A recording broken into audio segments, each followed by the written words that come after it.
दूसरों को कंट्रोल करना ये देता है राहु। वशीकरण हो, टोना टोटका हो, तंत्र मंत्र, इन सब की तरफ राहु ले जाता है।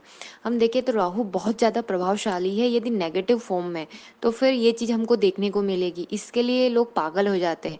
मतलब यदि राहु की महादशा चल रही है या राहु बहुत ज्यादा एक्टिव है तो लोग इस चक्कर में फंस जाते हैं।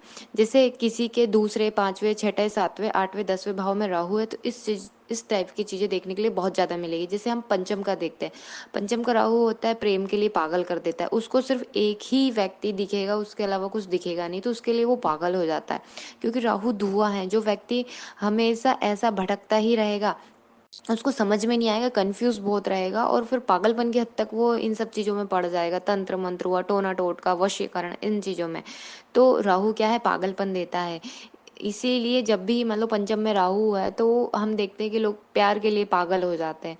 वैसा ही देखने को मिले। इसके साथ ऐसा नहीं है कि सिर्फ वो जरूरी है कि हर चीज, हर तंत्र अच्छा ही होता है, तो उल्टा भी हो जाता है कभी। तो व्यक्ति उसमें खुद ही फंस जाता है और हो सकता है बार बार बाबाओं के चक्कर लगाए, या उसके साथ वशीकरण यदि कुछ भी करवाता है तो हो सकता है खुद उसके ऊपर नेगेटिव जो आत्माएं रहते हैं वो खुद ही उसके ऊपर चिपक जाए, या फिर पूरा परिवार उसमें फंस जाए। तो कभी कभी बहुत ज्यादा नेगेटिव होता है। पर यदि कुंडली में गुरु बहुत अच्छा होते हैं तो फिर ये चीजें नहीं होती हैं। इसके राहु का इफेक्ट बहुत कम हो जाता है। इसके साथ ही हम देखें कि जब कभी भी ऐसा होता है तो एक चीज होती है कि सपने इसमें बहुत ज्यादा हेल्प करते हैं। यदि आपके ऊपर आप ऐसा काम कर रहे हो और आपको ऐसा लग रहा है कि नेगेटिव है पॉजिटिव, तो आप ये चेक कर सकते हैं। यदि सपने आपको पॉजिटिव आते हैं तो फिर ठीक है। यदि नेगेटिव आ रहे तो समझ लेना चाहिए कि हम इसमें फंस गए हैं और राहु हमारा ऑलरेडी नेगेटिव होता जा रहा है। फिर आप इजीली इजीली संवेदनशील होते चले जाएंगे और इसमें फंसते चले जाएंगे।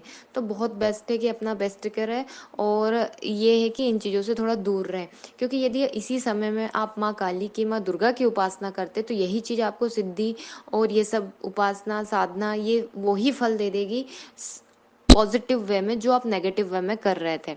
नमस्कार दोस्तों, मैं प्रज्ञा आपका हार्दिक स्वागत करती हूँ अपने प्रोग्राम में। दोस्तों मेरा व्हाट्सअप नंबर है, यदि किसी को भी कुंडली से रिलेटेड जानकारी चाहिए, कुंडली बनवाना हो तो आप इस पर संपर्क कर सकते हो और उसका चार्जेस है। और यदि मेरा प्रोग्राम आपको अच्छा लग रहा है तो लाइक करें, शेयर करें, प्लीज सब्सक्राइब जरूर करें। हम देखें कि राहु क्या देता है, दूसरों को कंट्रोल करना चाहता है। ऐसा बंदा जिसका राहु बहुत ज्यादा एक्टिव है या नेगेटिव है या पॉजिटिव है, वो कंट्रोल तो करना पसंद करता है। साथ में यदि नेगेटिव है तो टोने टोटके और वशीकरण, तंत्र मंत्र, ये चीज ज्यादा देखने को मिलेगी। आपको बार बार तांत्रिकों के चक्कर, बाबाओं के चक्कर लगाने पड़ेंगे। चाहे मतलब जैसे हम देखें कि राहु यानी दूसरे भाव में है, पांचवें, छठे, सातवें, आठवें में, तो ये चीजें बहुत ज्यादा एक्टिव हो जाती है। यदि ये बली है तो ऐसा होगा, बली नहीं है तो फिर इतना इफेक्ट नहीं होगा। जैसे माने हम दूसरे भाव में देखें, आठवें और लग्न में, ये वाला राहु बहुत ज्यादा पावरफुल होता है, बहुत ज्यादा इफेक्ट डालता है। जैसे सेकंड भाव में हम देखें तो जो कुटुंब परिवार का भाव होता है, इसमें अपने घर के लोगों के ऊपर ही, अपने जो रिश्तेदार लोग होते हैं उन्हीं के ऊपर टोना टोटका किया जाता है कि शायद ये मेरी बात नहीं सुनती या मेरा बात नहीं मानता ये बंदा, ऐसे करके लोग उन पर वशीकरण करवाते हैं। तो ये राहु करवाता है। जैसे मानो पंचम भाव में है तो अपना एक तरफा आप किसी से प्यार करते हैं तो उसके लिए वशीकरण, टोना टोटका करते हैं, उसके लिए पागलपन की हदें यहाँ पे देखने की मिलेगी। मानो सातवें भाव में है तो हो सकता है अपने लाइफ पार्टनर जो हो, जीवन साथी हो, उसको वश में करने के लिए भी ये टोना टोटका है, वशीकरण करवाते हैं। आठवें भाव में है तो ऐसा बंदा इन चीजों के पीछे पड़ जाएगा, तंत्र मंत्र की तरफ, और डिफरेंट डिफरेंट तंत्र मंत्र सीखने की कोशिश करेगा और ट्राई भी करेगा। तो ये बहुत ज्यादा प्रभावशाली हो जाता है आठवें वाला राहु। इसके बाद हमेशा हम देखें कि वशीकरण अच्छा नहीं होता। कई बार राहु की महादशा में बंदा खुद ही इसकी चपेट में आ जाता है, तो खुद ही नेगेटिव हो जाता है और उसके ऊपर ही इन चीजों का असर होना चला पड़ता है। जरूरी नहीं कि हर आप बाबा के पास जा रहे हैं, तांत्रिकों के पास, वो सही करे आपके साथ। हो सकता है वो ही आपके ऊपर भूत प्रेत चपेट दे और उसके बाद फिर आप बार बार उनके चक्कर लगा रहे हैं कि हमारे साथ अच्छा नहीं हो रहा, ये नुकसान हो गया।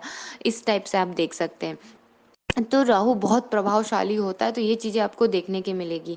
इसीलिए जब भी आप इन चीजों में पड़ जाते हो तो स्पेशल अपने इष्ट आराध्य, खासकर देवी की उपासना यहाँ बहुत ज्यादा फलती है और इन चीजों से दूरी ले कर देती है।